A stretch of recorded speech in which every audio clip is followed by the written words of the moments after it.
So hello बच्चों, welcome in part 2 of accounting for depreciation. Welcome to our channel Sikshapur. Join and follow us for latest updates and examination questions. Students, I am Subodh Kumar, educator of Unacademy.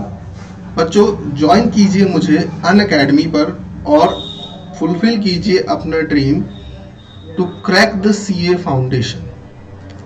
बच्चों आज मैं लेकर के आया हूं आपके लिए पार्ट 2 इसी सीरीज का। हम अभी डेप्रीशिएशन सीरीज कर रहे हैं। डेप्रीशिएशन का पार्ट 2 मैं लेकर के आया हूं आपको। मेरे साथ जुड़ने के लिए आप ज्वाइन कर सकते हैं शिक्षापुर मेरा चैनल और साथ ही साथ अनअकैडमी। अनअकैडमी पर ज्वाइन करने के लिए बच्चों आपको जाना होगा मेरे इस प्रोफाइल पेज पर। ये आपको कैसे मिलेगा? आपको सिंपली जाना है गूगल पर और गूगल पर लिखना है sir Subodh sir 10। Subodh sir 10 लिखते ही आपको मेरा अनअकैडमी प्रोफाइल लिंक मिल जाएगा। उस प्रोफाइल लिंक से आप जाकर के मुझे कर सकते हैं फॉलो और नीचे आप देख सकते हैं मेरे सभी बैचेस और मेरी क्लासेस की डिटेल आपको मिल जाएगी। ठीक है बच्चों आज की क्लास की जो इम्पोर्टेंट इंफॉर्मेशन है वो साथ ही साथ ये भी है कि अनअकैडमी आज से 25 जनवरी से स्टार्ट करने वाला है एक अर्ली बर्ड बैच मई 21 सीए फाउंडेशन के लिए। सीए फाउंडेशन मई 21 के लिए बैच होने वाला है। इस बैच के अंदर आपको ये एजुकेटर्स मिलेंगे जो आपको law, mathematics, account and economics पढ़ाने वाले हैं। इस बैच को ज्वाइन करने के बाद आप अपने सीए फाउंडेशन के एग्जाम को क्रैक कर सकते हैं। Live class, doubt solving session and live quiz आपको इस बैच के अंदर मिलेगा। ठीक है, उसके बाद बच्चों आप अपने सीए फाउंडेशन की एग्जाम से बिल्कुल पहले आपको एग्जाम से पहले मैराथन प्रोवाइड किया जाएगा। इसके अलावा बच्चों आपको लेना पड़ेगा इस बैच को ज्वाइन करने के लिए प्लस सब्सक्रिप्शन। प्लस सब्सक्रिप्शन में ज्वाइन करने के लिए आप plus subscription CA foundation and intermediate के लिए एक साथ ले सकते हैं। बहुत सारे एजुकेटर्स आपको यहाँ पर पढ़ाने वाले हैं। सब्सक्रिप्शन के लिए बच्चों यहाँ पर मैंने आपको एनरोल करने के लिए लिंक भी आपको प्रोवाइड कर दिया है और वो लिंक आपको डिस्क्रिप्शन में भी मिल जाएगा। ठीक है बच्चों, नेक्स्ट स्लाइड अपनी ये है कि हमारा फीस स्ट्रक्चर क्या है। बच्चों फीस स्ट्रक्चर को याद रखिए, ये हमारा फीस स्ट्रक्चर है। इस फीस स्ट्रक्चर में आप ले सकते हैं 10% का डिस्काउंट और 10% के डिस्काउंट के लिए आपको बस क्या करना होगा, अप्लाई करना होगा मेरा code Subodh sir 10। Subodh sir 10 लिखते ही आपकी फीस में आपको 10% का मिल जाएगा डिस्काउंट। सो बच्चों प्रीवियस पार्ट में मैंने आपको डेप्रीशिएशन का ये चार्ट, डेप्रीशिएशन की डेफिनेशन, अकाउंटिंग स्टैंडर्ड के बारे में थोड़ी सी नॉलेज, शेड्यूल 2 और कॉजेज ऑफ डिफरेंस और 3 इंपॉर्टेंट फैक्टर्स हमने बता दिए थे। आज की क्लास में यानी आज के इस पार्ट में मैं आपसे डिस्कस करने वाला हूं objective for providing depreciation.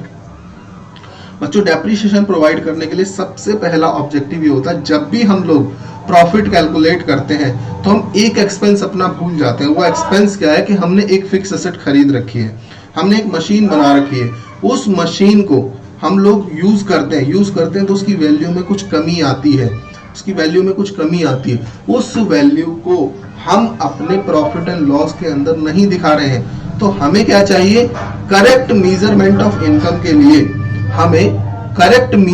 Of income के लिए डेप्रीशिएशन को चार्ज करना जरूरी है। क्योंकि अगर मेरे पास मशीन नहीं होती तो मुझे ये मशीन रेंट पर कहीं से लेनी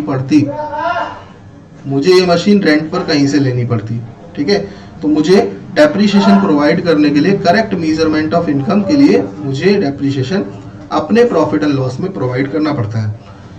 ट्रू फाइनेंशियल पोजीशन के लिए देखो बच्चों, जितने की मैं मशीन खरीद कर लाया, फॉर एग्जांपल मैंने 1 लाख रुपीस की मशीन खरीदी, अब मैं उस मशीन को 1 लाख रुपीस में नहीं बेच सकता। उस मशीन की वैल्यू थोड़ी बहुत कम हो जाती है, मशीन की वैल्यू रिड्यूस हो जाती है। तो बच्चों ट्रू फाइनेंशियल पोजीशन के लिए यानी जब भी हम अपनी मशीन को अपनी बैलेंस शीट के अंदर शो करते हैं तो कैसे शो करते हैं, मशीन या कोई भी फिक्स एसेट उसके अंदर से उसका डेप्रिसिएशन माइनस कर देते हैं, यानी जितनी उसकी वैल्यू कम हो गई है उसको माइनस कर देते हैं। हमारी ट्रू फाइनेंशियल पोजीशन में पता लगती है, क्योंकि अगर मैं अपनी मशीन को आज ही बेच दूं तो भी मुझे 1 लाख रुपीज प्रोवाइड नहीं होंगे, तो भी मुझे 1 लाख रुपीज नहीं मिलने वाला। तो करेक्ट ट्रू पोजीशन के लिए, सही पोजीशन अपनी दिखाने के लिए बैलेंस शीट के अंदर मैं अपनी डेप्रिसिएशन को माइनस करके चलता हूं। बच्चों थर्ड जो रीजन है डेप्रिसिएशन को प्रोवाइड करने का वो ये है कि जब भी हम डेप्रिसिएशन को प्रोवाइड करते हैं तो धीरे धीरे हम अपने प्रॉफिट को कम कर लेते हैं। जैसे ही हम प्रॉफिट एंड लॉस के अंदर डेप्रिसिएशन को प्रोवाइड करते हैं तो धीरे धीरे हमारी कॉस्ट क्या होती है, उससे कम होने लगती है। कॉस्ट कम होती है तो हमारा कुछ प्रॉफिट का कुछ पोर्शन, क्योंकि डेप्रिसिएशन लगने से कहीं कैश तो जाता नहीं है, मेरा कैश तो खर्च होता नहीं है, कुछ थोड़ा बहुत पोर्शन मेरा बचता है प्रॉफिट का। उस बचे हुए पोर्शन को मैं क्या करता हूँ, इकट्ठा करता रहता हूँ और जब मेरी मशीन बिल्कुल डेड हो जाएगी, जब मैं मशीन से बिल्कुल भी काम करने लायक नहीं रहूंगा, उस टाइम पर मेरे वो एसेट काम आएगी, उस टाइम पर मेरे को वो पैसे काम आएंगे और मैं उससे नई एसेट खरीद करके ले आऊंगा। फोर्थ पॉइंट कहता है ascertainment of true cost of production.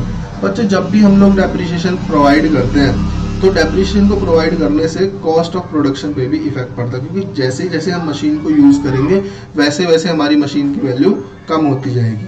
तो डेप्रिसिएशन चार्ज किया जाता है प्रोडक्शन में। प्रोडक्शन मतलब जो भी हम प्रोडक्ट बना रहे हैं उसकी कॉस्ट को असरटेन करने के लिए हम उसके अंदर इसको कैलकुलेट कर लेते हैं। ये बात आप सीखोगे बच्चों कॉस्ट शीट के अंदर जब आप पढ़ोगे सीए इंटर में कॉस्टिंग। ठीक है बच्चों, तो ये हमारे 4 ऑब्जेक्टिव होते हैं डेप्रिसिएशन को प्रोवाइड करने के पीछे। देखिए बच्चों फैक्टर्स क्या है, डेप्रिसिएशन को मेजर करने के जो फैक्टर्स हैं वो क्या है। 3 फैक्टर हम लोगों के पास होते हैं। पहला फैक्टर क्या होता है सर, हिस्टोरिकल कॉस्ट। जिस कॉस्ट पर मैंने अपनी मशीन को खरीदा है वो मेरी हिस्टोरिकल कॉस्ट होती है। दूसरी होती है एस्टिमेटेड यूजफुल लाइफ, मैं इस मशीन को कितने साल तक यूज कर पाऊंगा, वो मेरे लिए एस्टिमेटेड लाइफ होती है। बच्चों यहाँ पर वर्ड लिखा है एस्टिमेटेड लाइफ, क्योंकि किसी भी मशीन का, किसी भी गाड़ी का एक्चुअल लाइफ कोई नहीं बता सकता।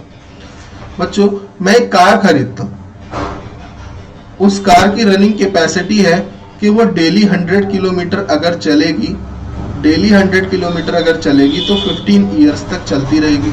पर मैं अपनी कार को ओनली 10 किलोमीटर ही पर डे चलाता हूँ, 10 किलोमीटर से ज्यादा मेरी गाड़ी नहीं चलती, तो मेरी लाइफ तो बहुत ज्यादा बच जाएगी ना। मैं 15 साल में अपनी एसेट को खत्म थोड़ी कर सकता हूँ, 15 साल के अंदर मेरी एसेट खत्म नहीं हो पाएगी, क्योंकि उसकी वैल्यू इतनी ज्यादा रिड्यूस होगी ही नहीं। जब मैं मशीन को ज्यादा यूज करूंगा तो ज्यादा खर्चा आएगा, रिप्लेसमेंट कॉस्ट ज्यादा आएगी, रिपेयर एंड मेंटेनेंस ज्यादा आएगा। जब मैं कम यूज करूंगा तो रिपेयर एंड मेंटेनेंस कम आएगा। तो इसीलिए वर्ड लिखा जाता है सर एस्टिमेटेड यूजफुल लाइफ। ठीक है, उसके अलावा estimated residual value. Residual value का मतलब क्या होता है, स्क्रैप वैल्यू। जब मेरी मशीन बिल्कुल बेकार हो जाएगी, जब मेरी मशीन बिल्कुल कबाड़ा हो जाएगी, जब मैं उसको अपने मशीन को बेचूंगा, किसको बेचूंगा, कबाड़ी को बेचूंगा, तो कबाड़ी उसको तोल करके लेकर के जाएगा, काउंट कर कर लेकर जाएगा, मीजर करके लेकर के जाएगा। उस टाइम पर मुझे कितने पैसे मिल जाएंगे इसका भी हम लोग अंदाजा लगाते हैं। सिर्फ मुझे क्या पता मेरी मशीन 10 साल बाद कितने की बिकेगी।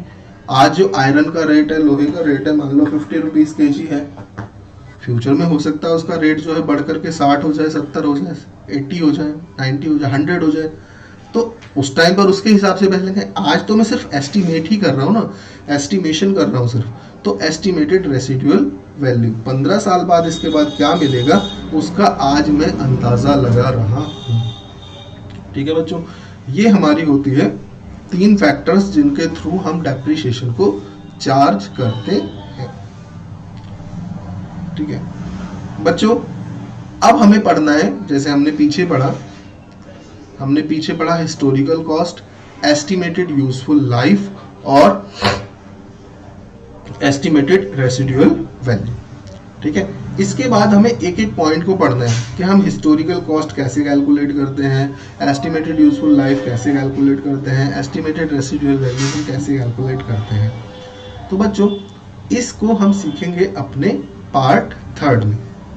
ये हमारा पार्ट 2 था, इस नेक्स्ट पार्ट को हम सीखेंगे अपने पार्ट थर्ड में।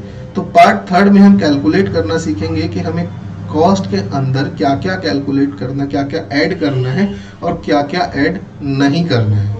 ठीक है बच्चों, तो मिलते हैं अपनी नेक्स्ट वीडियो में। Thank you for watching the video. Please subscribe कीजिए हमारे चैनल को Shikshapur for latest update and latest examination points के लिए। थैंक यू सो मच बच्चों। आज की वीडियो को मैं यहीं कर रहा हूँ। ओवर।